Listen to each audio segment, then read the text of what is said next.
Hello everyone! Welcome back to my channel. Ayan, itutur ko kayo ngayon guys.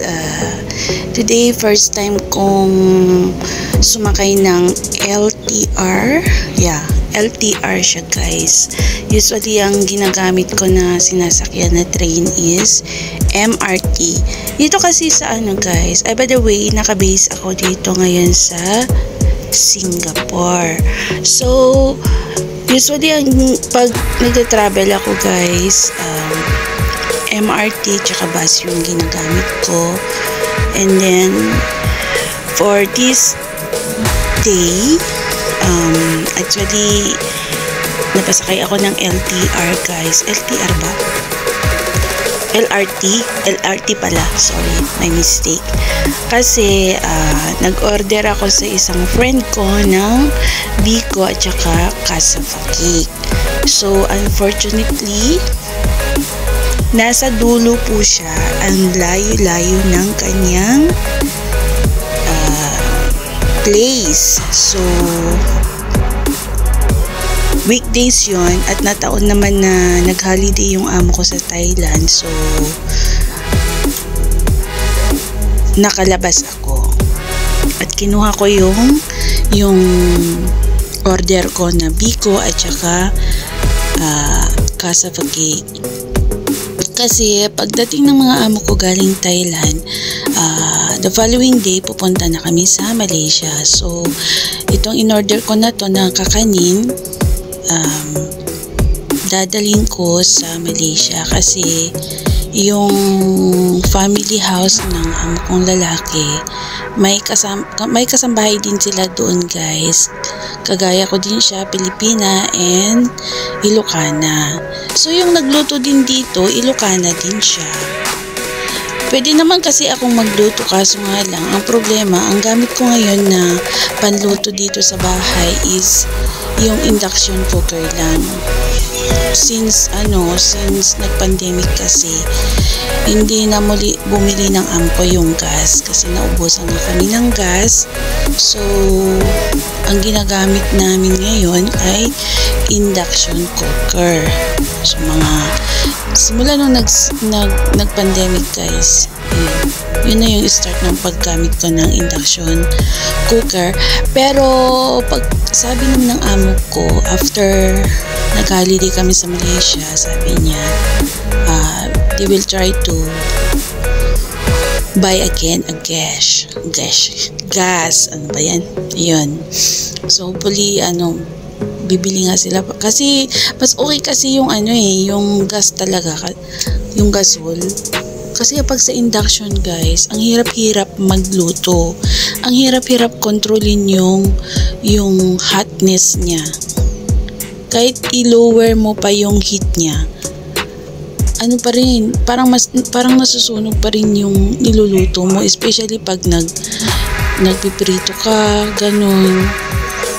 Hindi mo siya hindi mo talaga makontrol yung init ng heat, ganun. So, hindi ko in-expect guys. Alam niyo ba, nag-travel ako ng almost 1 hour papunta doon and then 1 hour pabalik din. So, imagine, ang layo-layo. So, ayan. Okay naman, solid naman yung pagpunta ko doon. At least na-experience ko, diba? So, kalagitnaan, ang init-init sa araw na yan guys. Ayan. Actually, itong binidyo ko na to pabalik na ako sa amin.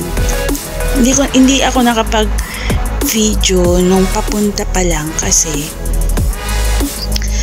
sa LRT pala parang dalawang yung naano ko kasi parang dalawa or tatlo or apat, basta hindi ako sure guys kasi every cubicle ano ba yung pinagsasabi ko, yung hindi kagaya sa MRT na tuloy-tuloy yung yung parang isang train talaga.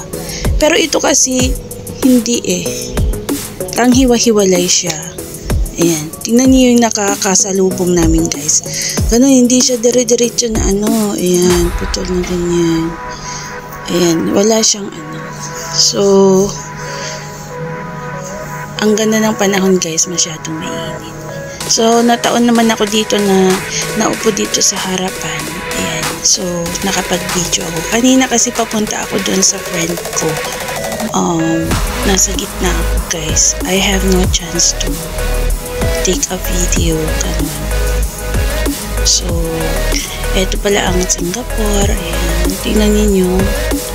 Kung napapansin nyo, guys, 4 building siya pero hindi nila hinayaan na walang mga trees. Ganyan. Mostly, inaalagaan nila yung mga trees dito, guys, kasi nakita nyo naman, lahat ng paligid buildings, mall, HBD, condominium, establishment, ganyan. So, ayan dito. Medyo malayo-layo pa to, guys. Pagkatapos ko dito pala sa LRT, guys, mamaya, kung saan ako, bababa, kasi itong pinuntahan ko na place is parang iikot lang siya kanon kasi nasa dulo siya eh. Ayan. Pagkatapos ko dito sa LRT, babalik ako sa MRT. So mag-MRT ulit ako. Bababa ako dito sa LRT then mag-MRT ako mamaya. Pagkatapos ko mag-MRT and then magbabas ulit ako papunta sa place namin. Ayan, ganun kalayo yung nilakbay ko, guys. So, wala akong choice kasi weekdays hindi siya makalabas since ako naman yung free at ako yung nag-order kasi nagkita kami nung Sunday, nakaraang Sunday. Sabi niya, pwede kitang lutuan pero weekdays hindi ako makalabas. If you are free, then punta ka sa bahay. Yun, pinuntahan ko nga siya. So, yun nga, ang nangyari, no choice. Ayan. So, dito guys, actually dito bababa na ako eh. So, dito na point na to, mag-change na ako sa MRT. So, bababa na kaming lahat dito, lahat ng nakasakay dito is lalabas. Lalabas kaming lahat kasi dito na yung pinaka-dead end ng LRT na yan. So, dito, bababa kami. Papunta kami doon sa MRT. Yan. Ayan, hindi ko na inayos yan guys kasi nahiya akong mag-video. So parang pretend ko na lang na hindi ako nag-video. Ginanyan ko na lang yung camera ko pero hindi halata na pasensya na, magala. Ayan, may mga nakakasabayan na hindi na natin alam kung mga nakakasabayan natin is they are not comfortable na nag-video ka. So hindi ko na lang pinahalata na nagbi-video ako. Ayan. So, ayan. Bumaba kami doon tapos tataas naman. Pero dito guys, mag-ano na kami, mag-MRT. Yung LRT kasi guys,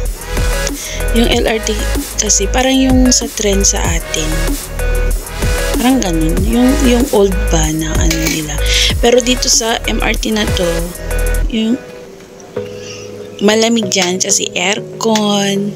Hindi mo mapapansin yung kasi ang napansin ko lang na pag-differentiate ko kasi sa MRT malamig siya. At saka makikita mo talaga tuloy-tuloy yung basta yun. So dito pala ako bumaba sa Chua Chu Kang. So papunta ako doon hanggang sa red line kasi ako guys. So diyan ako bababa sa Chu Kang. Dito sa Singapore guys, may red line, yellow line, green line, at saka may green. Basta marami. Pero hindi ka malilito dito kasi napakasimple yung nila guys, yung map nila.